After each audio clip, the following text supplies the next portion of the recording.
ইসলাম বৈষম্যের ব্যাপারে কতটা জিরো টলারেন্স নীতি অবলম্বন করে সে বিষয়টি আমরা খুব ভালো করে উপলব্ধি করতে পারবো যদি আমরা কোরআনের দিকে তাকাই। আমাদের দেশের প্রায় বেশিরভাগ মসজিদগুলো জুমার খুতবা সমাপ্ত হয়ে থাকে একটি আয়াতের মাধ্যমে। সেই আয়াতে আল্লাহ রাব্বুল আলামিন মুসলমানদেরকে তথা বিশ্ব মানবতাকে ইনসাফ এবং ন্যায় বিচার প্রতিষ্ঠা করার নির্দেশ দিয়েছেন। আল্লাহ বলেছেন, ইন্নাল্লাহা ইয়া'মুরু বিল আদলি ওয়াল ইহসান। আল্লাহ সুবহানাহু ওয়া তাআলা আদল বা ইনসাফ, ন্যায় বিচার, ন্যায় নীতি এটাকে প্রতিষ্ঠা করবার জন্য, এটাকে অবলম্বন করবার জন্য আল্লাহ তাআলা নির্দেশ করেছেন।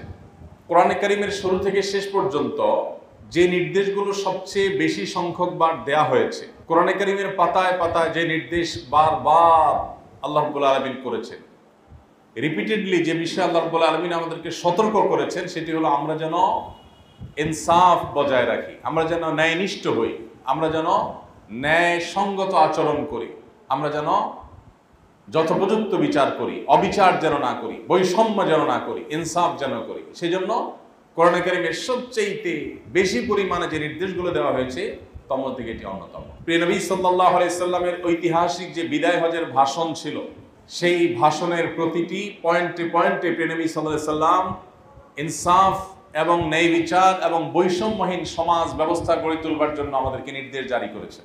তার ভাষণের প্রতিটি পয়েন্টে পয়েন্টে, প্রতিটি লাইনে লাইনে আমরা দেখি যে তার ভাষণটা মূলত ন্যায় বিচার, ইনসাফ এটা প্রতিষ্ঠার উপর দাঁড়িয়েছিল।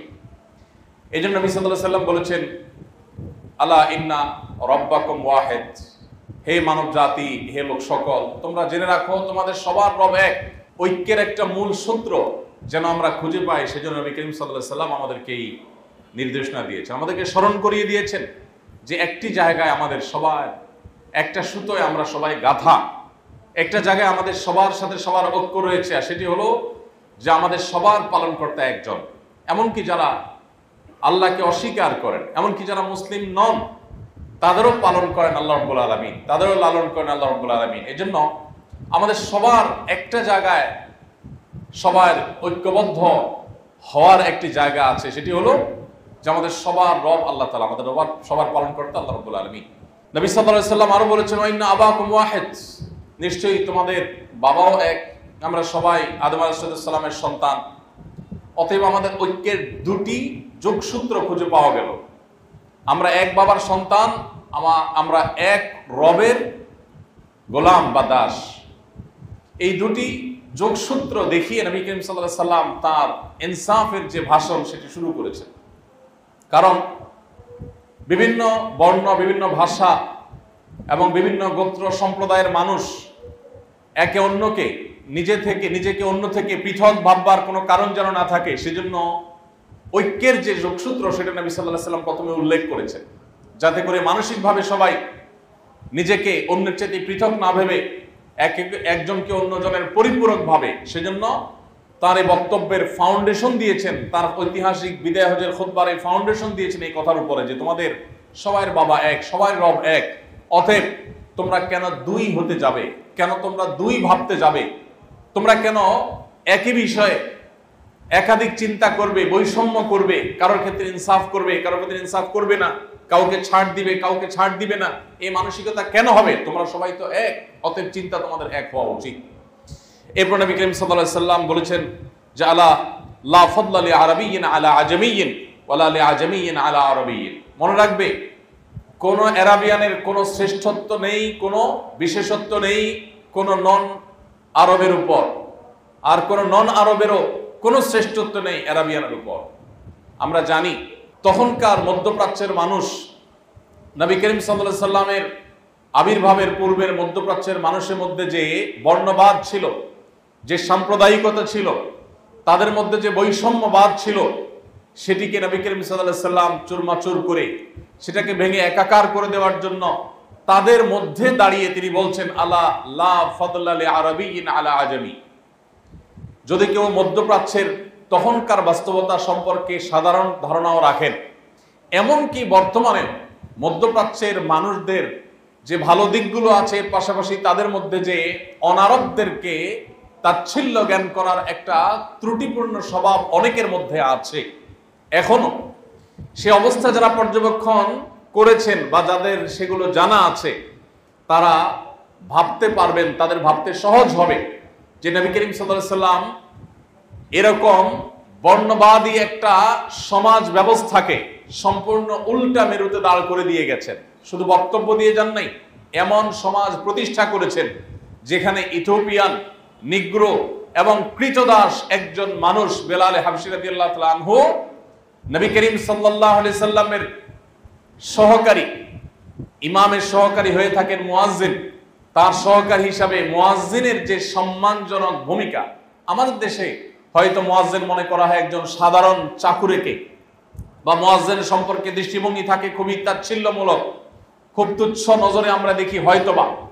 কিন্তু ইসলাম মুয়াজ্জিনকে অনন্য আসনে আসীন মনে করে। মুয়াজ্জিনকে যে আসন ইসলাম দেয় সেটা আমরা অনেক মুসলিমরা হয়তো জানি না। নবী করিম সাল্লাল্লাহু আলাইহি সাল্লামের হাদিসের ভাষ্যমতে কিয়ামতের ময়দানে সবচেয়ে উঁচু থাকবে যাদের মাথা, যাদেরকে দূর থেকে দেখা যাবে, সম্মান এর বিশেষ আলামত যাদের মধ্যে মানুষ দেখতে পাবে, সেই মানুষগুলো হলো দুনিয়াতে যারা আল্লাহকে সন্তুষ্ট করবার জন্য আজান দিয়েছে, মুয়াজ্জিনগণ। যাই হোক, নবী করিম সাল্লাল্লাহু আলাইহি সাল্লামের সেই মুয়াজ্জিনের ভূমিকায় অবতীর্ণ হয়েছেন এমন একজন মানুষ, যেই মানুষটি তিনি একে তো মক্কা বা মদিনার মানুষদের অন্তর্ভুক্ত না, বাহির থেকে আগত, আবার তিনি ইথিওপিয়ান, নিগ্রো, তাদের কালার আর তার কালার এক নয়, তাদের দেশ আর তার দেশ এক নয়, আবার তিনি কৃতদাস ছিলেন। অর্থাৎ এতগুলো বিষয় যেগুলোর প্রতি তখনকার আরাবিয়ানদের মধ্যে, বিশেষ করে অমুসলিমদের মধ্যে এবং নবী সাল্লাল্লাহু আলাইহি ওয়াসাল্লাম আবির্ভাবের পূর্বে মানুষদের মধ্যে যখন এই বিষয়গুলো নিয়ে অ্যালার্জি ছিল, এর এক একটা পয়েন্টই যথেষ্ট ছিল একজন মানুষকে দূর করার জন্য। সেখানে সবগুলো দূর করার পয়েন্ট একসাথে হওয়ার পরও সেই রকম একজন মানুষকে তিনি মুয়াজ্জিন আসনে আসীন করেছেন। তিনি শুধু বক্তব্য দেন নেই, তিনি বৈষম্যহীন সমাজ কিভাবে গড়তে হয় তার দৃষ্টান্ত স্থাপন করে দিয়ে গেছেন। আজ আমাদের মুসলমানদের অবস্থা হলো যে কাজের গরু কেতাবে আছে, গোয়ালে নেই। আমরা ইনসাফ নিয়ে অনেক কথা বলতে পারি, কিন্তু দুঃখজনক যে ইনসাফ আজ আমাদের সমাজে, আমাদের ব্যক্তিতে, আমাদের প্রতিষ্ঠানে, আমাদের নিজেদের ভেতরে চর্চা হয় না। আমরা বৈষম্য করি, আমরা জুলুম করি, আমরা অবিচার করি। কিছু কিছু জুলুম তো আমরা বুঝি, আবার অনেক জুলুম আছে, অনেক বৈষম্য আছে যেগুলো আমরা অনুভব করতে পারি না। নিজের অজান্তে আমরা অনেক জুলুম করে বসি। অতএব একজন ভালো মুসলিম হওয়ার জন্য, আদর্শ মুসলমান হওয়ার জন্য, আল্লাহর প্রিয় পাত্র হওয়ার জন্য, সত্যিকার নবী সাল্লাল্লাহু আলাইহি ওয়াসাল্লাম অনুসারী হওয়ার জন্য আমাদের জীবনের প্রত্যেকটি জায়গায়, প্রতিটি স্তরে ইনসাফ প্রতিষ্ঠা করতে হবে। বৈষম্যহীন জীবন আমাদের গঠন করতে হবে, তারপরে আমরা ভালো মুসলমান হতে পারবো। আল্লাহ রাব্বুল আলামিন কোরআনে কারীমে বলেছেন, ওয়াইদা কুলতুম ফাদিলু, তোমরা যখন কোনো কথা বলবে সেই কথা যেন হয় ন্যায়সঙ্গত কথা। আমরা কথা বলতে গিয়ে ন্যায়সঙ্গত কথা অনেক সময় বলে উঠতে পারি না, নানা কারণে বলতে পারি না। আমরা কথা বলতে গিয়ে দেখা যায় আমরা জুলুম করে ফেলি, অন্যায় করে ফেলি, সত্যকে আমরা ধামাচাপা দেওয়ার চেষ্টা করি, ন্যায়সঙ্গত কথা বলি না, সেটা নানা কারণে হয়ে ওঠে। সম্মানিত উপস্থিতি, এই জন্য আল্লাহ রাব্বুল আলামিন আমাদের জীবনের প্রতিটি স্তরে ইনসাফ এবং ন্যায় বিচার প্রতিষ্ঠা করার নির্দেশ করেছেন, ন্যায়সঙ্গত নীতি অবলম্বন করতে বলেছেন। বৈষম্যকে ইসলাম বিন্দু পরিমাণ কোন জায়গায় কোনো প্রকার স্থান দেয়নি। আল্লাহ সুবহানাহু ওয়া তাআলা বলেছেন কোরআনে কারীম, ইয়া আইয়ুহাল্লাযীনা আমানু কুনু কাওয়ামিনা বিল কিসত শুহাদা লিল্লাহ ওয়ালাউ আলা আনফুসিকুম আওয়াল ওয়ালিদাইনি ওয়াল আকরাবিন। যদি নিজেদের বাপ-দাদা, আত্মীয়-স্বজনের বিরুদ্ধে গিয়ে হলেও ন্যায়নিষ্ঠ অবস্থান গ্রহণ করতে হয়, তারপরে সেটি মুসলমানকে করতে হবে। ন্যায়নিষ্ঠ অবস্থান নিতে গিয়ে যদি আমার নিজের বিরুদ্ধেও যাবে, আমার বাবার বিরুদ্ধে যাবে, আমার আত্মীয়-স্বজনের বিরুদ্ধে যাবে, এটা হবে একজন মুসলমানের নীতি এবং আদর্শ। আমরা ইনসাফের কথা বলি, যখন আমার নিজের বেলায় আসে তখন আমি ইনসাফের কথা বলি, যখন আরেকজনের বেলায় আসে তখন আমি ইনসাফের কথা ভুলে যাই। যখন আমি রিকশায় যাই, পাশ দিয়ে একটা গাড়ি জোরে চলে যায়, সেই গাড়ি জোরে চলে যাওয়ার কারণে ধুলোবালি আমার গায়ে এসে পড়ে, মুখে এসে পড়ে, অথবা ময়লা পানির ছটা এসে আমার গায়ে পড়ে, তখন গাড়িওয়ালার প্রতি আমি বিতৃষ্ণ হয়ে তাকাই এবং সে যে অন্যায় করেছে আমি যেন শতকণ্ঠে প্রতিবাদ করতে চাই। কিন্তু আমি যখন গাড়ির আরোহী থাকি, আমার গাড়ি তখন কত জোরে যাবে, কত দ্রুত আমি গন্তব্যে যেতে পারবো, সেটাই আমার প্রধান টার্গেট থাকে।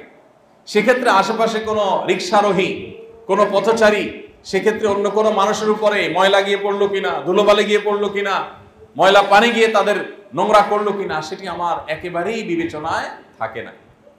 আমরা যখন বাসে থাকি, পাবলিক পরিবহনে থাকি, তখন দ্রুত গন্তব্যে যাওয়ার জন্য আমরা আশা করি ড্রাইভার যত দ্রুত সম্ভব, যত জোরে সম্ভব, যত ভালো করে সম্ভব, যত তাদের সম্ভব পৌঁছে দেখ। প্রয়োজনে আরেকটা গাড়িকে চাপা দিয়ে হোক, আরেকটা গাড়িকে পেছনে ফেলে হোক, আরেকটা গাড়ির সাথে হালকা কম্পিটিশন করে হোক, যেভাবে হোক আমার গন্তব্যে আগে যেতে পারলে আমি খুশি। আমি ড্রাইভারকে বলি, বাহ, অনেক ভালো গাড়ি চালিয়েছেন আপনি। সেই আমি যখন অন্য আরেকটি গাড়িতে থাকি, অন্য কোনো পাবলিক বাস যখন আমার গাড়িকে চাপা দেয়, তখন আমি তার নীতি আদর্শ নিয়ে, তার আচরণ নিয়ে আমি প্রশ্ন তুলি। তাহলে বোঝা গেল যে আমরা ইনসাফের কথা সবাই বলি, ইনসাফ এর বিপরীতে আমাদের কারোর অবস্থান নয়, কিন্তু আমাদের আচরণ, আমাদের কর্ম যখন আমরা দেখতে পাই, তখন আমরা দেখি আমরা অন্যের বেলা ইনসাফ খুঁজি, নিজের সময় আসলে আমাদের ইনসাফের কথা মাথায় থাকে না। বিশেষ করে একটি ব্যাধি আমাদের মধ্যে আজ ব্যাপক আকার ধারণ করেছে, সেটি হলো যে আমরা নিজের পক্ষের, নিজের কাছের আপনজন কারোর যদি কোনো প্রকার ভুল ত্রুটি পাই, তখন সেটাকে নানা ব্যাখ্যা দিয়ে সঠিক সাব্যস্ত করবার চেষ্টা করি। এই বিষয়টিকে ডক্টর আব্দুল্লাহ জাহাঙ্গীর রহমতুল্লাহ আলাইহি এভাবে বলতেন যে আমরা নিজের পছন্দের, নিজের দলের, নিজের মতের, নিজের গোষ্ঠীর, নিজের মাযহাবের, নিজের মাসলাকের, নিজের মানহাজের মানুষ পেলে তাদের যদি ভুল ত্রুটি হয়, ভুল বিচ্ছুতিমূলক বক্তব্য থাকে, তখন সেটাকে নানা ব্যাখ্যা ট্যাখ্যা দিয়ে, জোড়াতালে দিয়ে আমরা এটাকে সঠিক সাব্যস্ত করার চেষ্টা করি। আর যদি আমি ভিন্ন মতের কোনো মানুষের সঠিক কথাও পাই, তো সেখান থেকে ছিদ্র অন্বেষণ করার চেষ্টা করতে কোনো কসুর করি না।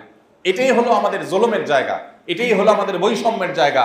অথচ আল্লাহ তাআলা আমাদেরকে ইনসাফ করতে বলেছেন সবার ক্ষেত্রে, এমনকি অমুসলিমের ক্ষেত্রে। আমরা সেই নবীর উম্মত, যে নবীর কাছে যখন কোনো মুসলিম আর কোনো অমুসলিম দুজনে কোনো বিষয়ে বাদী বিবাদী হয়ে কোনো মীমাংসার জন্য এসেছেন, এবং দলিল, প্রমাণ, তথ্য, যুক্তি ইত্যাদিতে অমুসলিম যদি অগ্রাধিকার পাওয়ার হকদার মনে হয়েছে তার কাছে, তিনি অমুসলিমের পক্ষে রায় দিয়ে নিজের অনুসারী উম্মত মুসলিমের বিপক্ষে রায় দিয়েছেন। আমরা সেই নবীর উম্মত, যে নবী কখনো ইনসাফ বহির্ভূত কোনো কাজ করেননি।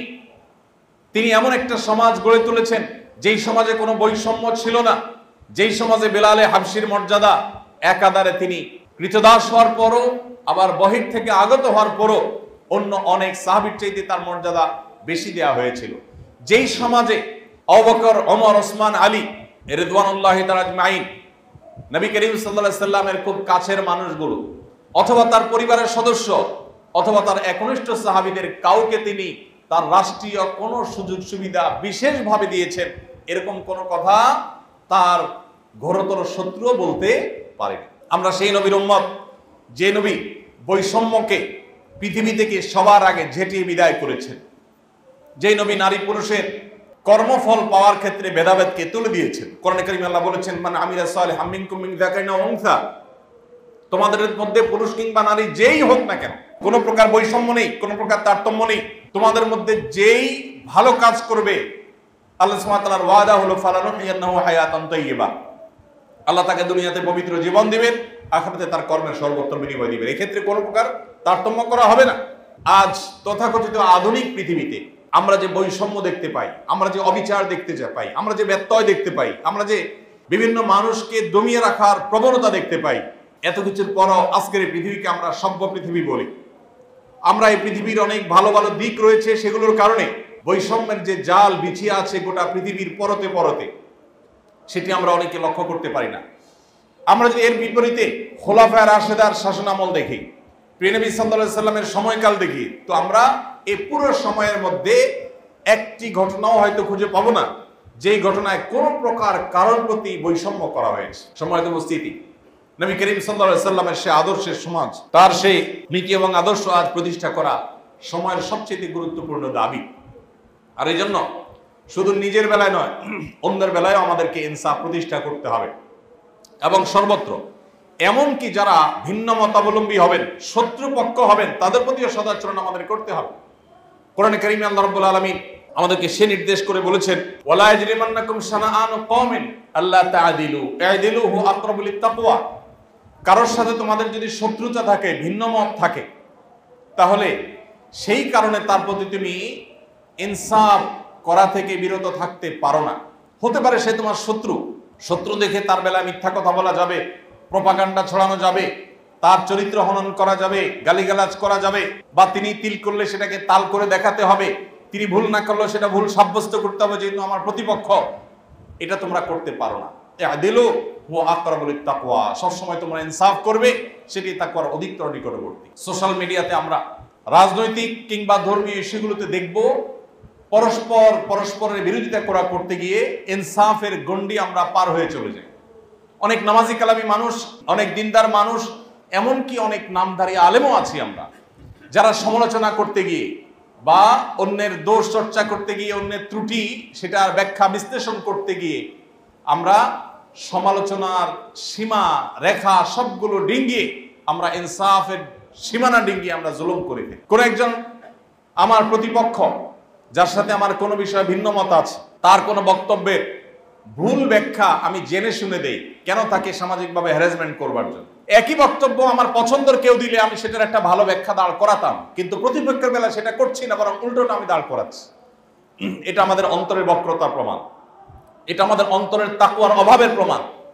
আমরা যখন ভিন্ন মতের মানুষ হয় তাদেরকে গালমন্দ করাটাও আমাদের নফস আমাদের কাছে জায়েজ হিসাবে তুলে ধরে। তার গোষ্ঠী উদ্ধার করাটাকে আমরা দোষের মনে করি না।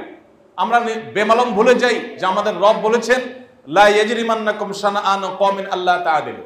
একজন অমুসলিমও যদি হয়, ইসলাম বিদ্বেষীও যদি হয়, নবী বিদ্বেষীও যদি হয়, তার নামেও তুমি মিথ্যাচার করতে পারো না, তার নামেও তুমি বেইনসাফি করতে পারো না, তার নামেও তুমি এমন কিছু বলতে পারো না যেটা আসলে তার সাথে যায় না বা সে বলেনি। সম্মানিত ভাইরা আমার, এই ইনসাফ আমরা আজ ভুলে বসেছি।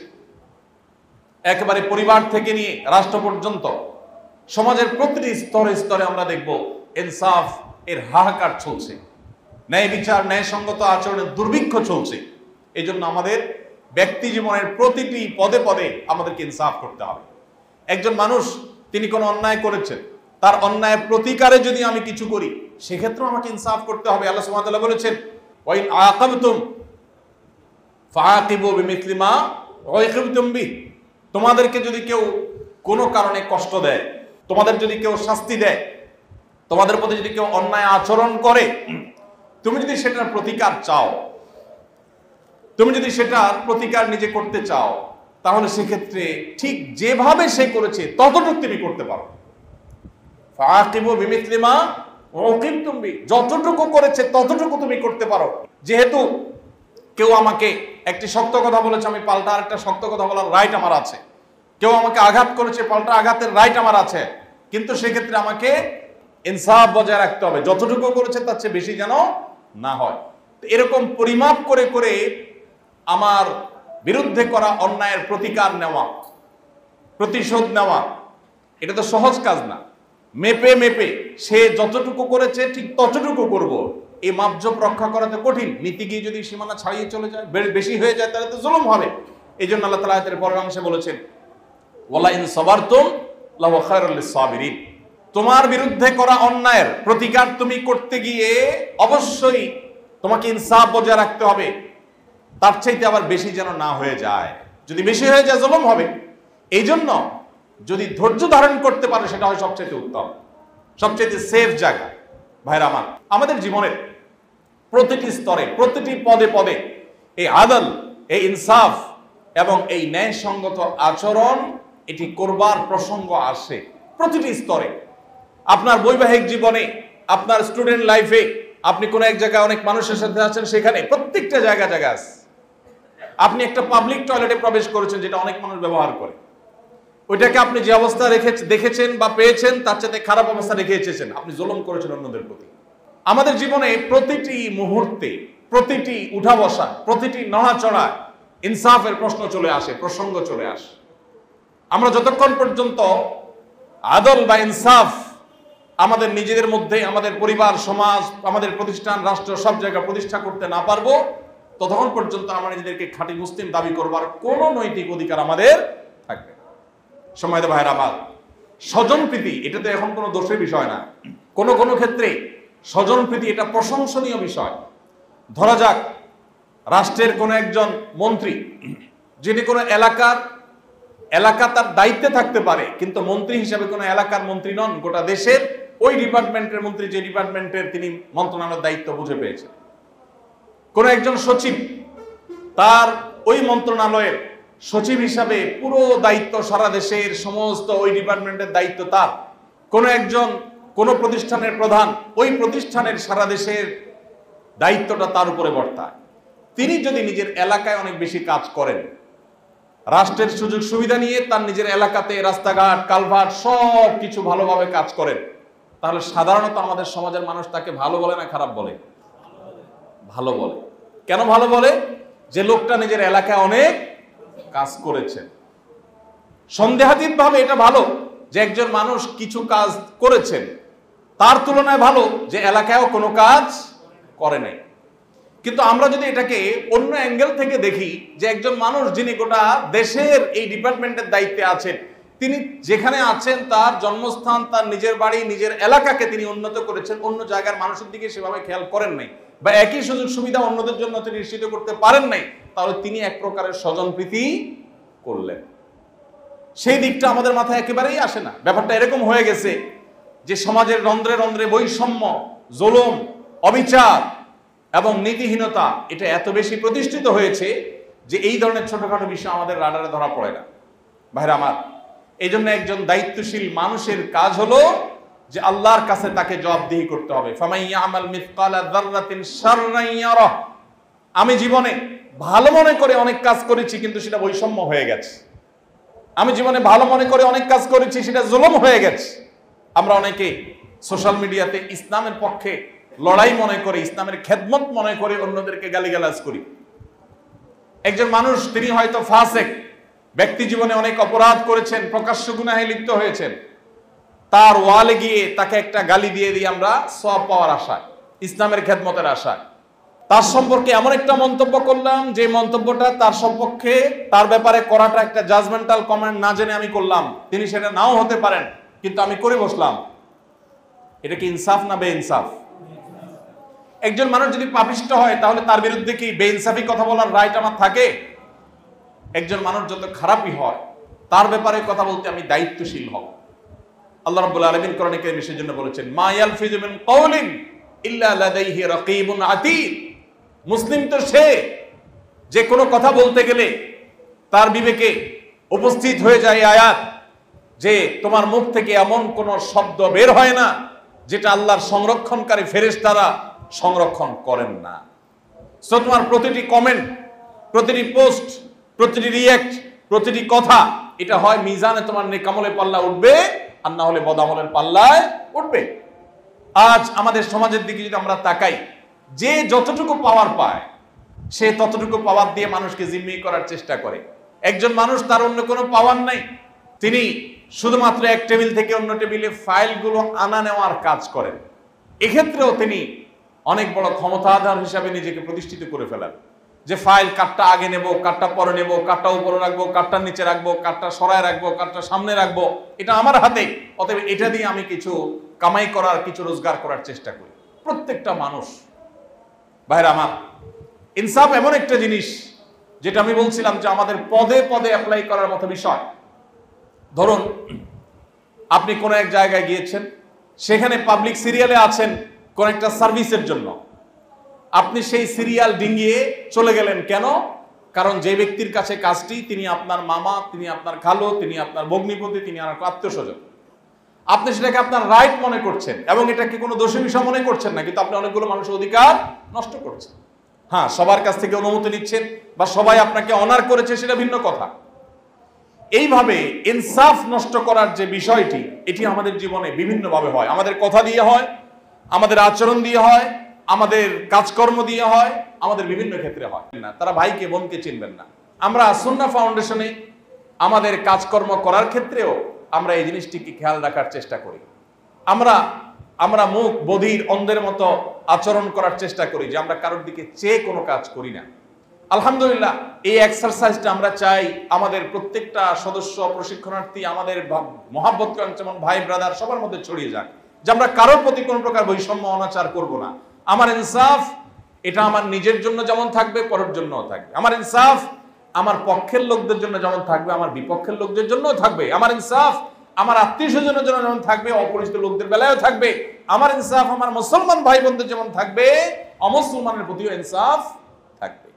ভাইরা আমার, এজন্য এই মানসিকতা আমাদের গড়ে তুলতে হবে যে আমি কখনো ইনসাফ পরিপন্থী কাজ করব না ইনশাআল্লাহ। সেটা মন্তব্যেও না, সেটা কাজকর্মেও না, সেটা আমার কোনো আচরণেও না, এমনকি চিন্তাগত ভাবেও না, কোনো ক্ষেত্রেই না। আমরা সেই ইসলামের অনুসারী যে ইসলাম আমাদেরকে ইনসাফের সর্বোচ্চ দৃষ্টান্ত স্থাপন করবার নির্দেশ করেছে। আল্লাহ রাব্বুল আলামিন আমাদের সবাইকে ইনসাফের এই পরাকাষ্ঠা আমাদের জীবনের পরতে পরতে প্রতিষ্ঠিত করবার তৌফিক দান করুন। আমরা সবাই চেষ্টা করবো তো ইনশাআল্লাহ। ভাইরা আমার, বৈষম্য যদি আমরা দূর করতে না পারি, বৈষম্য যদি দূর করতে না পারি, তাহলে কিয়ামত নিকটবর্তী। যত বেশি পৃথিবীতে বৈষম্য প্রতিষ্ঠিত হবে, কিয়ামত তত নিকটবর্তী হবে। নবী করিম সাল্লাল্লাহু আলাইহি ওয়াসাল্লামের ঐতিহাসিক হাদিস রয়েছে, তিনি বলেছেন, ইদা দুইয়াতিল আমানাহ ফান্তাদিরিস সাআহ। যখন আমানত নষ্ট করা হবে সমাজে, অহরহ চতুর্দিকে দেখবে যে আমানত খেয়ানত হচ্ছে, আমানত রক্ষা হচ্ছে না, তখন তুমি কিয়ামতের প্রহর গুনতে থাকো। কিয়ামত আর দেরি নেই, বুঝে নাও। যখন আমানতহীনতা, আমানতের খেয়ানত সমাজের রন্ধ্রে রন্ধ্রে প্রতিষ্ঠিত হয়ে যাবে, তখন কিয়ামতের ক্ষণ গণনা শুরু করে দাও। জিজ্ঞাসা করা হলো, কাইফা ইদাআতুহা ইয়া রাসূলুল্লাহ, আমানতের খেয়ানত কিভাবে, আপনি কি মিন করেছেন? তখন তিনি বলেছেন, ইদা ওয়ুসিদাল আমরু ইলা গায়রি আহলিহি, যখন কোন ব্যক্তি কোন বিষয়ে উপযুক্ত নন, তারপরও তাকে সেটা দেয়া হলো, সে পদ দেয়া হলো, সে চাকরি দেয়া হলো, সে সুবিধা দেয়া হলো, সেটাই হলো আমানতের খেয়ানত। এরকমটি হলে তুমি কিয়ামতের জন্য অপেক্ষা করো। এজন্য ভাই, আল্লাহ তাআলা আমাদের জীবনে যেখানে রাখুন না কেন, যে অবস্থায় থাকি না কেন, আমি রাগান্বিত অবস্থায় আমার ইনসাফের কথা যেন মাথায় থাকে। আমি রাগ হয়ে যেন বেইনসাফি কথা বলে না ফেলি। যদি বলে ফেলি, সাথে সাথে এটা কারেকশন করে ফেলবো, মাপ চেয়ে। চেষ্টা করবো তো ইনশাআল্লাহ। দুনিয়ার করা খেয়ানত গুলোর প্রতিটি ছোট বড় খেয়ানতের বিচার আল্লাহ তাআলা করবেন। করবেন কি করবেন না? এই জন্য একজন রিকশাওয়ালা, একজন গরিব মানুষ, একজন খেটে খাওয়া মানুষ, একজন অভয় মানুষ, আমার অধীনস্থ একজন মানুষ, যিনি আমার অধীনস্থ, আল্লাহ আমাকে তাকে আমার অধীনে করে দিয়েছেন। এই সুযোগে আমি তার প্রতি কোনো বেইনসাফ করছি কিনা, তাকে শাসন করতে গিয়ে আমি ইনসাফের গণ্ডি পার হয়ে যাচ্ছে কিনা, আমি ক্ষমা চাই। চেষ্টা করবো তো ইনশাআল্লাহ। যদি কখনো ভুল হয়ে যায়, সেটাকে কারেকশন করতে আমরা দেরি করব না। আমার পরিবারের সদস্য হোক আর বাইরের হোক, যে কোনো মানুষের সাথে আমরা জীবনের প্রত্যেকটা স্তরে ইনসাফকে আমরা রক্ষা করার চেষ্টা করব। আমি আবার বলছি, কোরআনে কারিমে সবচাইতে বেশি পরিমাণে যেই নির্দেশগুলো আল্লাহ তাআলা দিয়েছেন, গোটা কোরআনে, পুরো কোরআন শুরু থেকে শেষ পর্যন্ত আল্লাহর আদেশ নিষেধগুলোকে আলাদা করে পরখ করবার জন্য আমি তেলাওয়াত করার সুযোগ, তৌফিক আমার হয়েছে। আল্লাহ কি কি আদেশ বিশেষ করেছেন, কি কি নিষেধ করেছেন, এই অ্যাঙ্গেল থেকে পুরো কোরআন তেলাওয়াত করে আমি পেয়েছি আল্লাহ সবচেয়ে বেশি নির্দেশ করেছেন যে বিষয়গুলো, তার ভিতরে একটা হলো এই ইনসাফ। এমনকি আমরা মানুষ জাতি, আমরা যে শিরকে লিপ্ত হয়ে থাকি, এটাও বেইনসাফি, যে আল্লাহ তাআলার